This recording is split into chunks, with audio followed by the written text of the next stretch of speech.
In the spring of 2021, a tomato farmer named Yang in southern Taiwan watched his irrigation canal run dry. The government had not warned him. It had simply redirected the water to a semiconductor factory 40 miles north.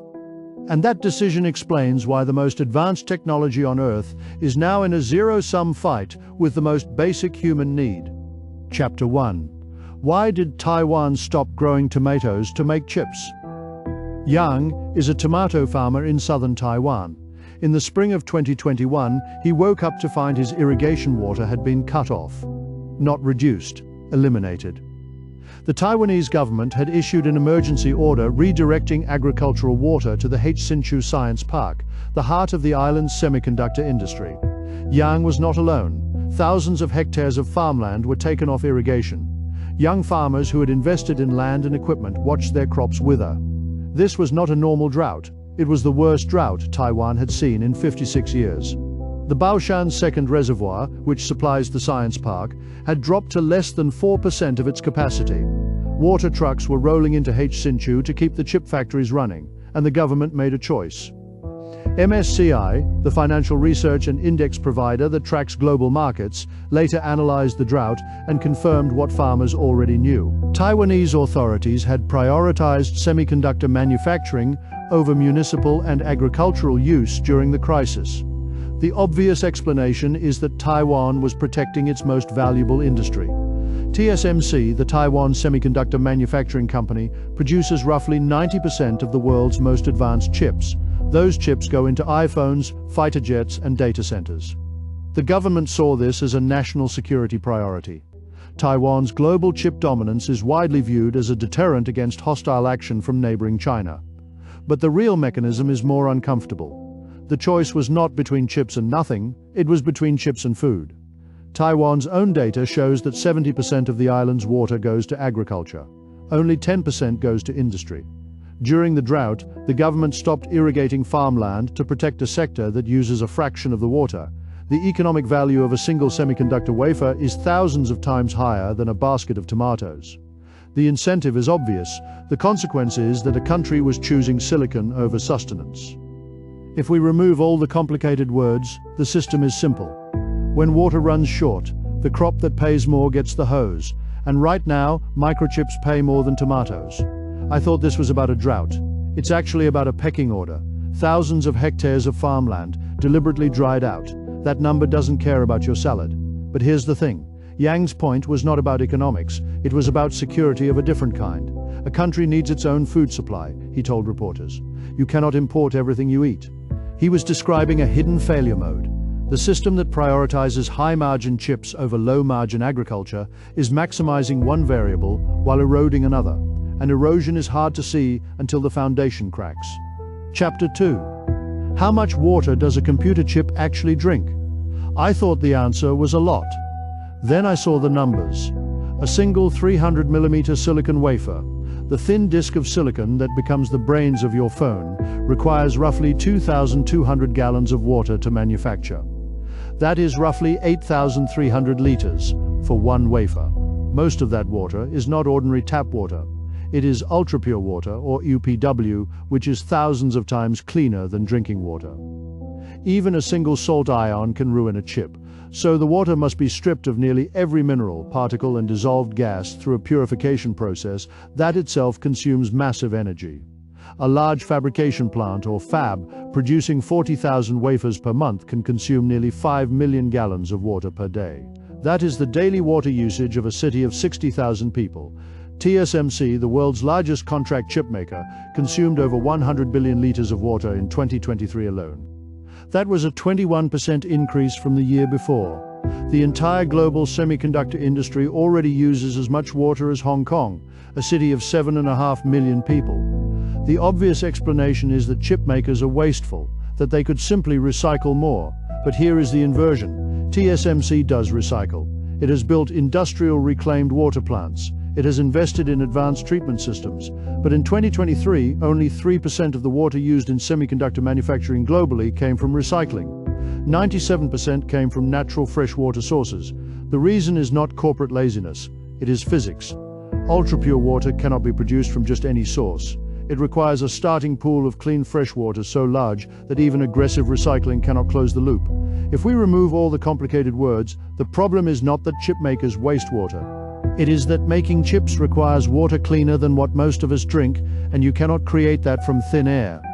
100 billion liters in a single year by one company.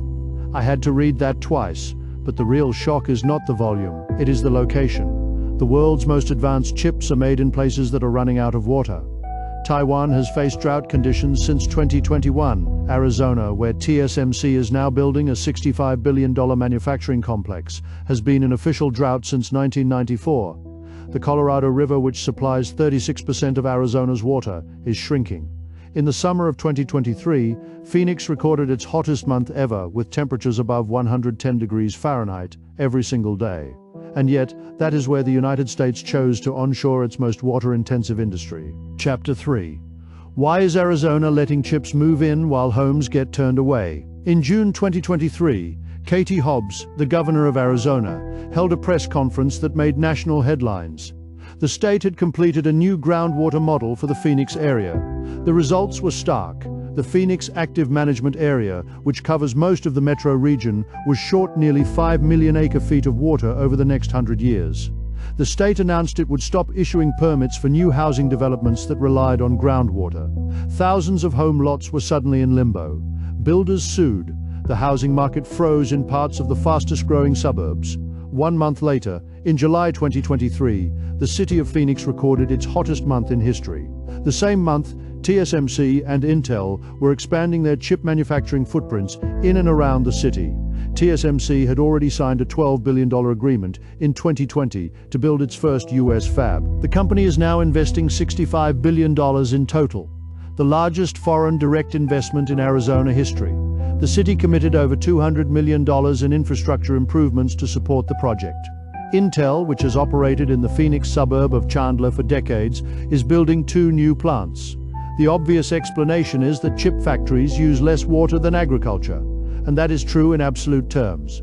Agriculture consumes 72% of Arizona's water. Semiconductor fabs consume about 1%, but the inversion is what happens when you look at value per drop. Arizona's agriculture generates about $2 billion in gross domestic product. Its semiconductor sector generates over $10 billion. Per gallon, agriculture produces roughly 1/10 cent in economic value. Semiconductors produce roughly 50 cents. That is a 500-fold difference. If we remove all the complicated words, the system is simple. Arizona is not running out of water for chips. It is running out of water for everything else. And when scarcity forces a choice, the option that pays 500 times more per gallon wins. Homes turned away, chips welcomed in. That number is incomprehensible. But here's the thing. The state created a legal mechanism to facilitate this shift. It is called Ag to Urban Water Reallocation. Developers can buy farmland, retire the agricultural water rights, and transfer those rights to new industrial or residential projects. The water does not increase. It simply moves from one user to another. Arizona is actively converting agricultural water into industrial water. The housing moratorium applied to new suburban developments on raw desert land. The chip fabs got public infrastructure and priority access. The system is not neutral. It is calibrated to favor the highest bidder. Chapter 4. Why are French protesters chanting water, not chips? On April 1, 2023, about 1,000 protesters gathered outside the STMicroelectronics factory in Crolles, a small town north of Grenoble in southeastern France. They were not environmental radicals, they were residents, farmers, and local activists. And they carried a single slogan: water, not chips. STMicroelectronics, a French-Italian semiconductor maker partly owned by the French state, was building a major facility expansion. The French government had promised 2.3 billion euros in state aid toward a 5.7 billion euro project. Emmanuel Macron, the French president, had visited the site and called it the future of French reindustrialization. The economy minister, Bruno Le Maire, described it as the largest industrial investment outside the nuclear sector in recent decades. But here is the detail that broke the local tolerance. By 2024, STMicroelectronics and a nearby Soitec plant were on track to consume nearly 29,000 cubic meters of water per day. That is as much water as the entire city of Grenoble. and the region was in drought. A heightened drought alert had been upgraded to crisis level the same summer Macron made his promise. The obvious explanation is that France needs semiconductor independence. Geopolitical rivalry with China and supply chain fragility have made chip manufacturing a strategic priority for both the European Union and the United States. But the real mechanism is that the French state is subsidizing water consumption at a rate that makes no sense to the people living above the aquifer. The project created roughly 1,000 jobs at 2.3 billion euros in state aid. That works out to over 2 million euros per job. The local residents were not calculating semiconductor supply chains. They were calculating their own water bills and their dry riverbanks. If we remove all the complicated words, the system is simple. The French government is paying a semiconductor company to use as much water as an entire city in the middle of a drought, while local residents are told to conserve. I assumed this was about economic strategy. It's about who gets the water when the well runs low. 2.3 billion euros for 1,000 jobs. Let me say that again, because it sounds insane. But here is the second-order effect that nobody is modeling. When you subsidize a water-intensive industry in a drought zone, you do not just anger the locals. You create a dependency that cannot survive without the subsidy. If the drought worsens, the state must either cut off the factory or cut off the citizens. That is not an industrial policy, that is a trap dressed as progress. Chapter 5. What happens when the math stops working? The semiconductor industry is expanding at a pace that outstrips its own conservation efforts. S&P Global, the financial analytics firm that rates corporate debt and tracks industrial trends, warned in a 2024 report that water scarcity is a rising risk for the tech hardware sector. The industry is on track to increase water consumption by a mid to high single-digit % each year. Meanwhile, a survey of 100 senior semiconductor executives found that 73% cited natural resources, including water, as one of the greatest environmental risks to their business. By 2030, nearly half of all new semiconductor facilities are expected to be located in areas with extremely high water risk.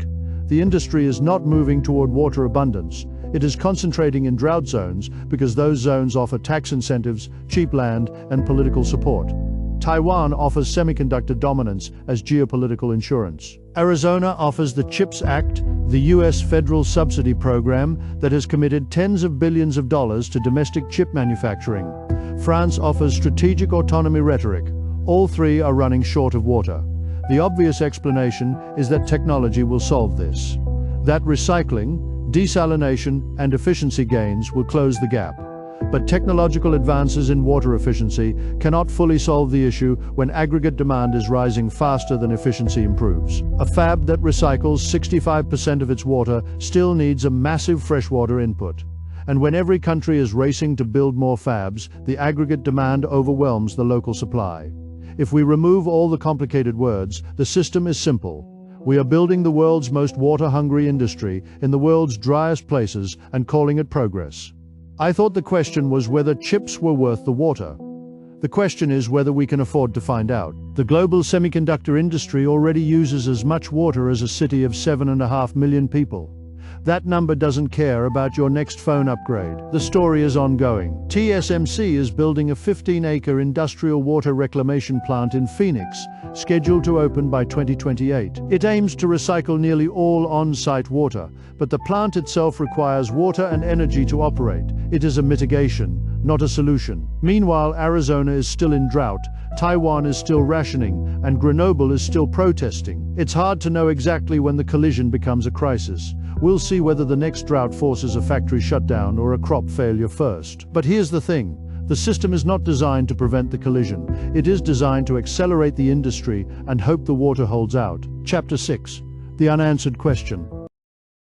Coincidence stops being an answer when the same pattern repeats across Taiwan, Arizona, and France. It becomes the question nobody wants to ask out loud. If your phone requires more clean water than your city can spare, which one gets priority when the reservoir runs low? If you ran a country that could either feed its people or dominate the next generation of microchips, but not both, what would you choose when the drought arrives?